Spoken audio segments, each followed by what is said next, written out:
хамгийн аврах тээвэрчин болсон ач буян одоо компани тээвэрчинтэй уулзуулж байна. Танд юуны өмнө баяр хүргье. Тэгээд нийт одоо үзэгч олонд маань өөрийгөө танилцуулахгүй юу? Тээврийн салбарт одоо хэдэн жилдээ ажиллаж байгаа вэ?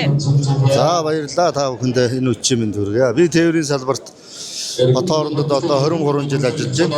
За тэгээд энэ сайхан сар шиний босгон дээр ийм сайхан шагнал авсандаа баяртай байна. Тэгээд нийт бовдынхаа ард түмэнд энэ сүрээр дарагч хэмээх гал морин жилийн одоо сар шиний мэд дэвшүүлье. Мөн ач уян компанийнхаа хамт олонд захирлуудаа за тэгээ бүгдээрэнд нь алтан шар зам нь өлзийтэй байх болтугай гэж өрөөё. Танаа одоо компани болоод бас их үнэр үтгэн айл шүү дээ. Тэр компани хамт олондоо хандаж юу ч хэлмээр байна. Мөн одоо таны одоо ажил мэргэжлийн онцлог одоо юу вэ? Тэгэлгүй яг манай компани ч маш өнөр өтгөн олуулаа. За тэгээд нийгмийн бас хариуцлага хүлээж их олон үйл ажиллагаанд оролцдог нийгмийн тийм идэвхтэй компани байгаа.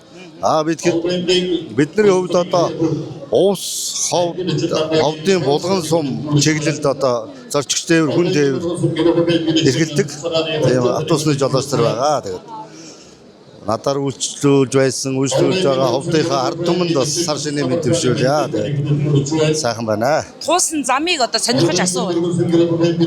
Ер нь нэг километрийг болоод бид нэр одоо маш өндөр шүү дээ. Одоо фургоны 2004 оноос одоо фургон байгтлаа явж эхэлж байсан бид нар одоо маш их урт зам л гарах байх та. Үнэхээр одоо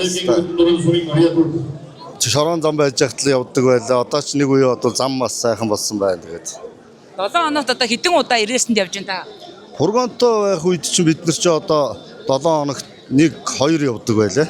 Одоо бол одоо автобус тээврүүд маань олон болсон, компани олон болсон учраас нэг сард нэг 2-3 явна да. Тийм байна да. Танд амжилт хүсье.